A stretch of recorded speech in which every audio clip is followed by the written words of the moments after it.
It's on myself. First, before I get into my thank yous, these are not the blue jeans I expected to wear. I wore some at the end of ski season last year that I really liked that were new, and I brought them. And since I've been hanging out, you know, not doing much, these are my utility blue jeans. I ride in airplanes and stuff, but I'm fat. I used to show up at the ski area in size 36s when we used to go up and down. And at the end of the year, I leave in 30s baggy. But now with these shaped skis, I show up fat and I leave fat. So, I really want to thank the board of New Mexico Skiing Hall of Fame. I was very privileged to be a fly on the wall, hanging out with Drew Jadicki. When this thing started, Drew and I just went everywhere together. We ordered all of our clothes together and wondered why we looked together. We looked like each other. But I'd sit over in the corner and I'd watch, was that guy's name Parker? Yeah, Parker from Vail to come down here and help us with this project. And their dedication and willing to volunteer everything to get this thing going was amazing. It was I want to thank this group from the bottom of my heart. I mean, there's so many people to thank, and as I go through this, if you're not in the right chronological order, I'm sorry. I'm not real organized. But, so I thank Ski New Mexico, who gave me an opportunity to do something I love. I've never understood why you should get an award for doing something you love. That would be like my wife winning an award every week. She gets it every week.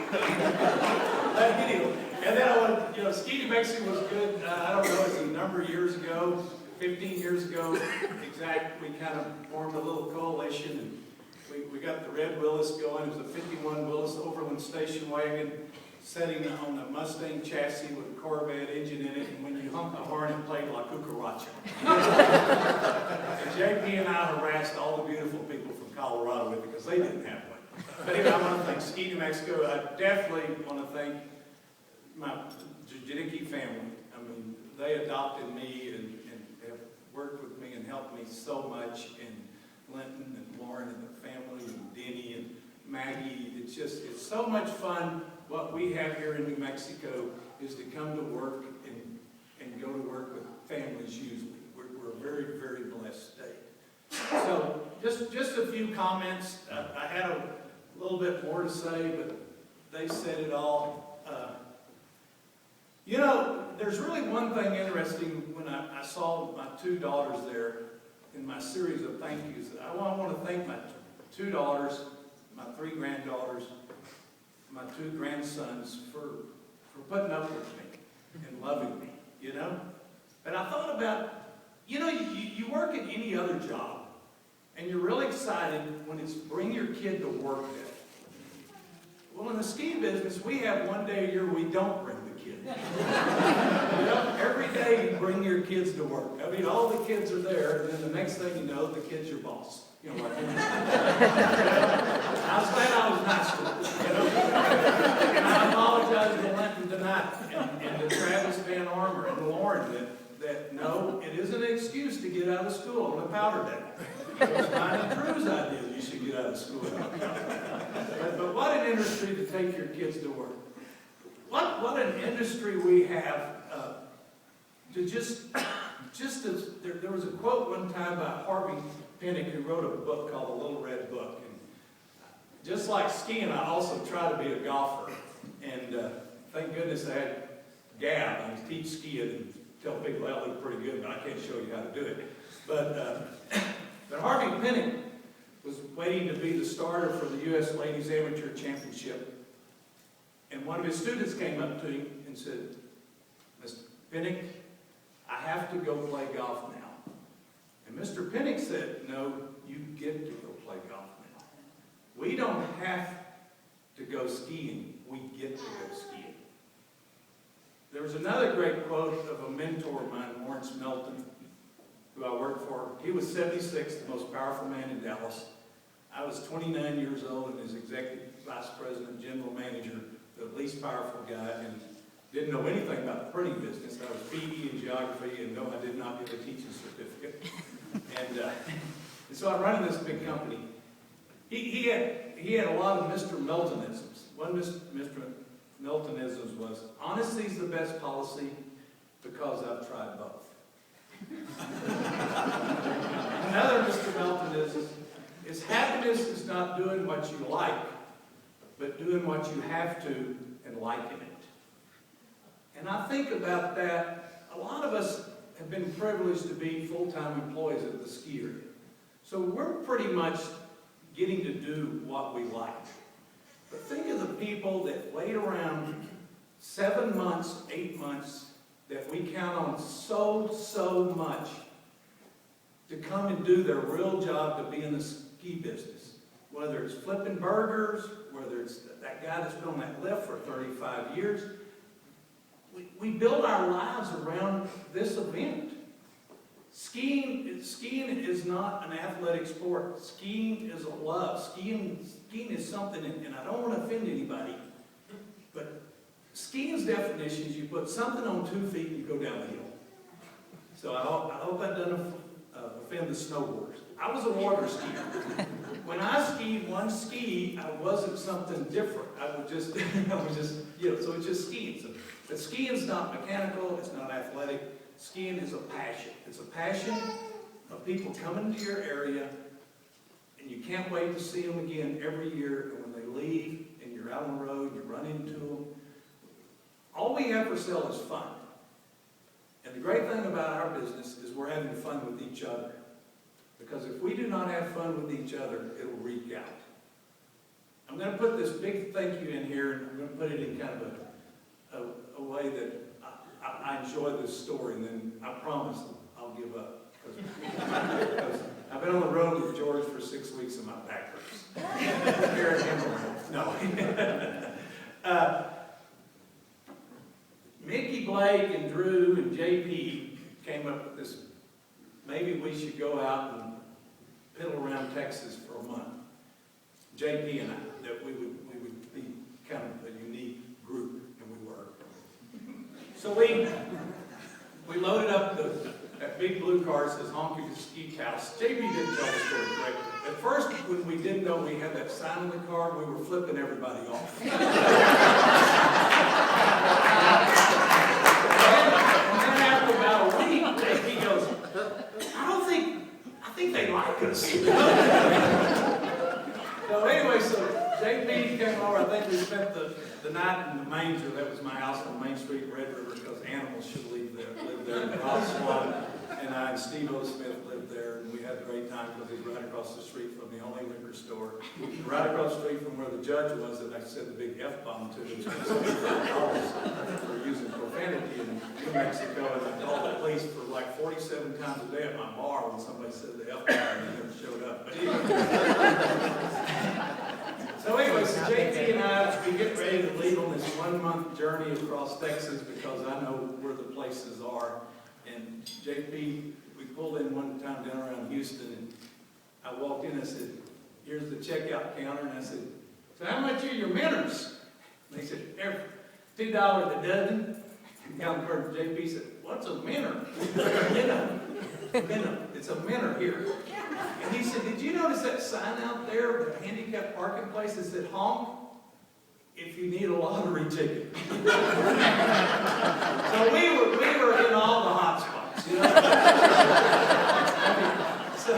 So anyway, so JP and I, we were organizing the car. We got our mountain bikes in, we got the golf clubs in. We didn't have room for those brochures. We didn't have room for that, you know. And then we take off. And about 10 o'clock in the morning, we're in Dalhart, Texas. And I said, hey, JP, pull in over there at Depot Liquor. And he looked at me like, God, he's going to start drinking at 10. I was very capable of doing that. And so we pulled in, I said, get some brochures and some lift tickets. And I walked in. Depot Liquor was the only liquor store in Dalhart. That's where all the skiers go. And he said, hey, Wally, Harold, you got some brochures, you got some lift tickets? And it was just that way for several weeks. It just got to be endless, and especially with all the beautiful people from Colorado. And yeah, I used to get tickled about the beautiful people talking about one presentation is we have 150 bar schools. Well, what does that have to do with skiing? You know, I mean, you know, so does 6th Street. You know, so they always have this stuff. So one night I was doing a presentation when Donovan was ill and was giving up a kidney for his kid, and I just thought about it. You know, all the beautiful people have been up there talking about chairlifts and snowmaking, whatever. They've been on the Olympics. We tried to get the Olympics. We were going to have the swimming or the ice skating at Eagle Nest Lake. But anyway, I think all sports, if there's an outdoor sports, you have to stop it when that's over with. You know, if you can't play hockey on the pond, don't be playing in July. But anyway, that's just and so anyway, so I got up one night to speak for Donovan because he wasn't able to be there. I told him, don't worry. I said, I'll get up. We have 200 or 300 travel agents coming through the line on the way to the Shrimp. JP and I tell them everything that Willie Nelson played in our house band, and you know, we're the largest skier in the world. And, you know, they go, oh, I read it in the book, you know. And they got to the Shrimp and never saw him again. And so anyway, so I'm going to kind of put this close to the inning, but not. Tommy, how's your hip doing? My sciatic hurts real bad. I know. I'll get rid of it. Derek got to jump up like that. I went, I am not doing that. You're from a different ski school. Ski Patrol calls down to our area and asks for some people to come up to help foot pack, and I have to tell Walt. I said, Walt, have you seen our ski school lately? You cannot foot pack with a walker.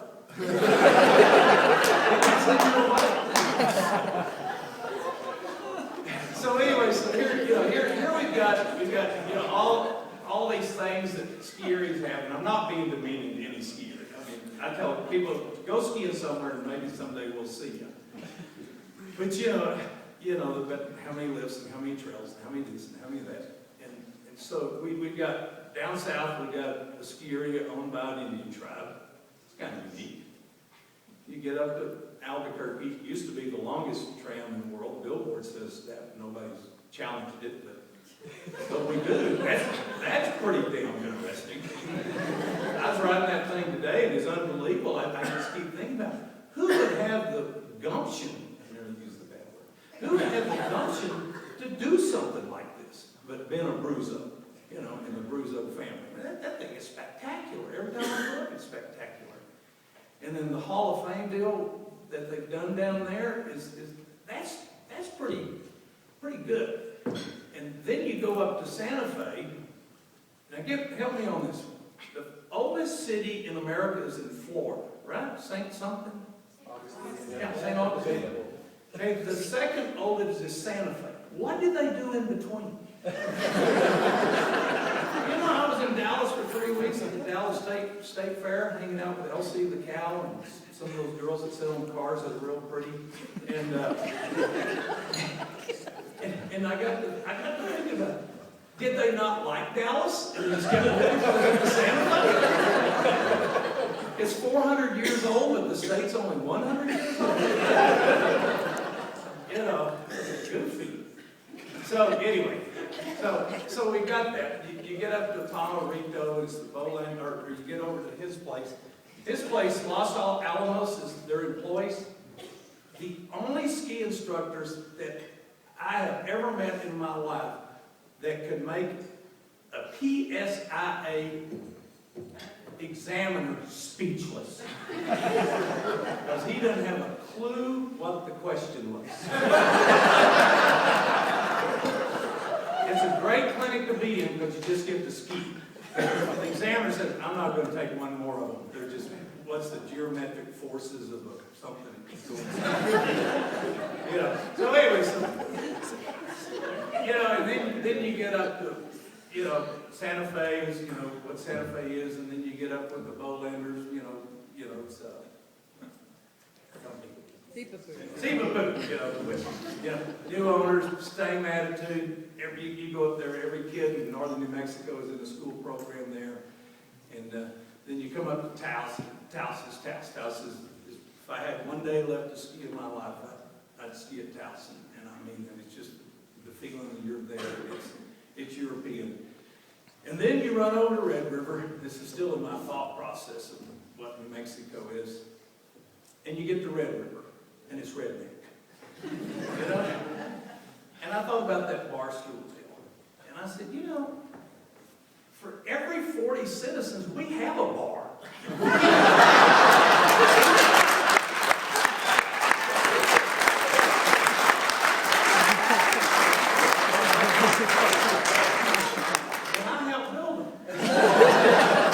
We have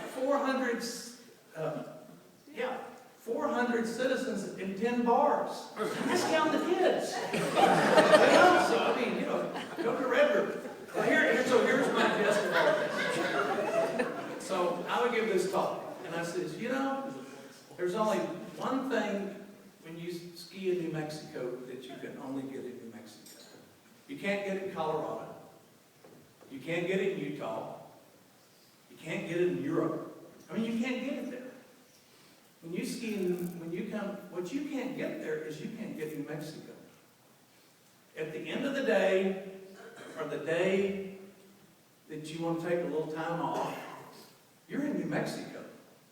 The culture, Drew and Burgess and I, and Hampton, went to director's meeting one time, and we asked the guy at the desk at Breckenridge, where do you go for a little fun? Hampton and Burgess and Drew thought it was a good idea when the guy said the outlet mall. I was kind of worried.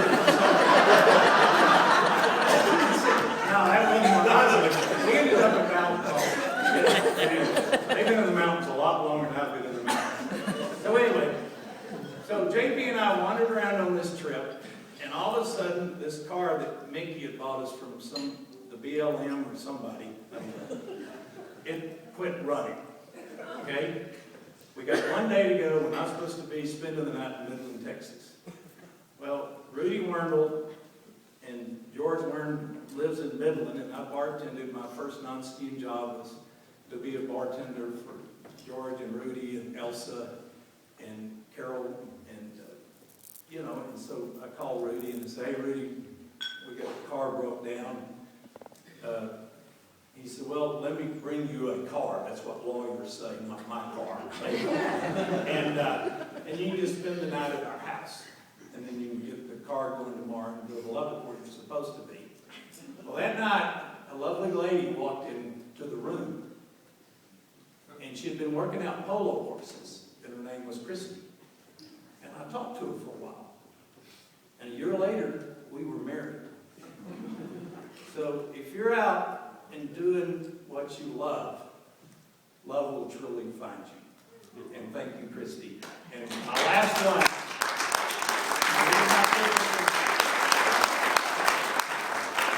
Since most of our land is on Forest Service land, what we are is we're caretakers of a national treasure.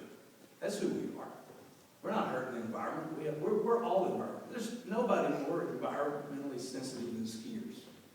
So I thank our Creator for creating a great place to work. My office has 58 trails, 170 feet tall, because I work on a ski hill. I thank my Creator for making me a very beautiful place to work. And I thank my buddy, Richard Dickey. Thank you.